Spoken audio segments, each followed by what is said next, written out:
ચાલો એના માટે આપણે ટામેટા લઈ લઈશું। તો ટામેટા તમારે કેવા પસંદ કરવા, તો એકદમ કડક હોય ને એવા જ ટામેટા તમારે પસંદ કરવા, લૂઝ કે એવા તમારે નહીં લેવા। તો એની અંદર પાણીનો ભાગ વધારે હોય છે, આપણે જે પલ્પનો ભાગ હોય ને વધારે એવા કઠણ ટામેટા લેવા। એમાં શું કે વધારે માવો વધારે હોય છે। તો ચાલો અહીંયા મેં આજે 2 ટામેટામાંથી હું તમને આજે જે બનાવવાની છું એ સ્નેક્સ તમને બનાવીને બતાવીશ। તો ચાલો અહીંયા 2 નંગ ટામેટા લીધા છે। ટામેટાને આપણે છાલ કાઢી લીધી છે, અને જો તમારે ડાયરેક્ટ તમારે ટામેટાને 2 પાડા કરી અને તમારે છીણી વડે છીણવા હોય તો તમે એનાથી પણ છીણી અને ગાળી શકો છો, પણ આપણે અહીંયા ડાયરેક્ટ આપણે મિક્સર જારની અંદર જ એને એકદમ સ્મૂથ આપણે પીસી લેવાનું છે। એટલે આપણે શું છે કે છાલ કાઢી લેવી એટલે તમારે એને ગાળવું પણ ના પડે અને તમારે મહેનત વધારે ના થાય। તો ચાલો હવે આપણે પીસેલું લઈ લઈશું એક વાસણમાં। તો ચાલો મસાલા કરીને ધાણા પાવડર લઈ લીધો છે, સાથે લઈ લઈશું હળદર પાવડર, અને હવે લઈ લઈશું આપણે અહીંયા લઈ લીધું છે મરી પાવડર 1 ચમચી, અને ફરી આપણે લઈ લઈશું સ્વાદ અનુસાર મીઠું। તો આપણે બીજા મસાલા પછી કરીશું, અને હવે અત્યારે ઉમેરીશું આપણે 1 કપ ઘઉંનો લોટ લીધો છે, અને જે પલ્પ છે આપણે ટામેટાનો પલ્પ છે એની અંદર જ આપણે લોટ બાંધવાનો છે। તો જો તમને પાણીની પણ જરૂર નહીં પડે ને, જેટલો પલ્પ હોય ને એટલો જ તમારે લોટ બાંધવો। તો અત્યારે મને લૂઝ લાગે છે એટલે હું ફરી અડધો કપ, અને તમારે કોઈ મેજરમેન્ટની કોઈ જરૂર નથી, તે તમારે માપની જરૂર નથી, તમારે જેટલો ટામેટાના પલ્પમાં લોટ આવે એટલો લોટ તમારે બાંધી લેવાનો છે।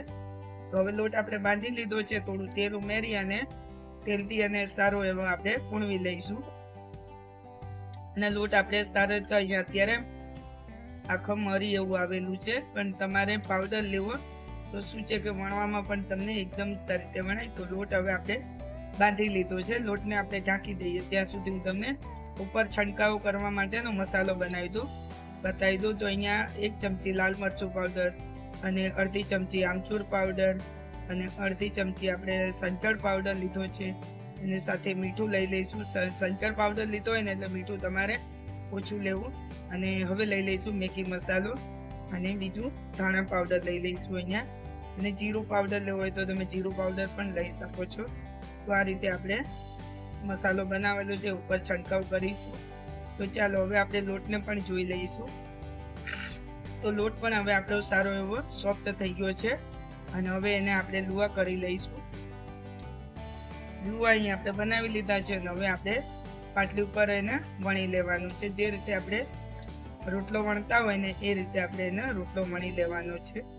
તો અહીંયા મેં લુવો લઈ લીધો છે, અને તમારે કોરો લોટ જો તમારે છંટકાવ કરવો હોય ને તો તમે કોરા લોટથી પણ તમે વણી શકો છો।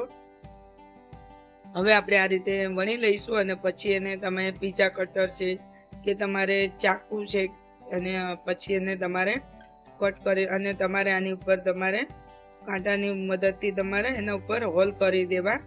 તો મેં અત્યારે નથી કરેલા, હું તમને બતાવું છું। પટ્ટી આપણે જ્યારે પટ્ટી કટ થઈ જાય ને ત્યારે આપણે ઉપર છેદ કરીશું, એટલે શું છે જ્યારે આપણે નાસ્તો ફ્રાય કરીશું ને એટલે ફૂલે નહીં, એટલા માટે અહીંયા અમે કાંટો લઈ લીધો છે, એનાથી આપણે આ રીતે હોલ કરી દઈશું। એટલે શું છે કે જ્યારે આપણે નાસ્તો તળીએ ને એટલે ફૂલે નહીં, અને આ રીતે તમારે પટ્ટી ઉપર રાખી અને આ રીતે તમારે એના કટ કરી લેવા। તો આ રીતે આપણે આજે બનાવીશું ટામેટાના નાચોસ। તો આ રીતે આપણે કટ કરી લીધા છે, અને તેલ ગરમ કરવા પણ મૂકી દીધું છે। તો આ રીતે મેં બધા તૈયાર કરી લીધા છે, જોઈ શકો છો। અને હવે આપણે એને તેલ ગરમ કરવા મૂકી દીધું છે, તેલ પણ સારી રીતે ગરમ થઈ ગયું છે। તો હવે આપણે અંદર ઉમેરીને એને તળી લેવાના છે। પહેલા તમારે ફાસ્ટ ગેસ રાખી અને પછી તમારે સ્લો કરી દેવું, એટલે શું તમારો નાસ્તો એકદમ ક્રન્ચી અને કુરકુરો બને, અને આને તમે મહિના સુધી સ્ટોર પણ કરી શકો છો। આ નાસ્તો બગડતો નથી, અને જો તમે બહારગામ જતા હોય તો પણ તમે લઈ જઈ શકો છો। તો છે ને એકદમ ઈઝી ટામેટાના નાચોસ કે કોઈ પણ આપણે નાચોસ આકાર આપેલો છે, અને હવે આપણે એને ફ્રાય કરી અને બંને સાઈડ આપણે એને ઉલટ પુલટ કરતા એને ઉતારી લઈશું, અને ફરી પાછા આપણે બીજા અંદર ઉમેરીશું, અને મસાલો આપણે જે બનાવેલો છે એનો છંટકાવ કરી દેવો। તો અહીંયા મસાલો આપણે છંટકાવ કરી દીધો છે, એટલે શું છે ગરમા ગરમમાં મસાલો સારી રીતે ભળી જાય।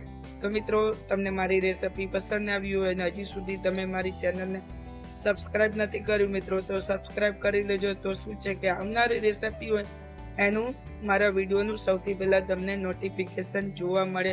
તો મિત્રો તમને આ રેસીપી જરૂર પસંદ આવી હશે તો એક લાઈક જરૂર આપી દેજો. તો શું છે કે જ્યારે હું નવી રેસીપી લઈને આવું ત્યારે તમે તો મિત્રો તૈયાર છે આપણા ટામેટાના નાસ્તા. તો બનાવજો મિત્રો અને તમને રેસીપી જરૂર પસંદ આવી હશે તો મિત્રો એક લાઈક તો જરૂર આપી દેજો. તો ફરી મળીશું આપણે નવી રેસીપી સાથે. ત્યાં સુધી મિત્રો જોતા રહેજો, એન્જોય કરો અને બનાવો ટામેટામાંથી ડબ્બો ભરીને.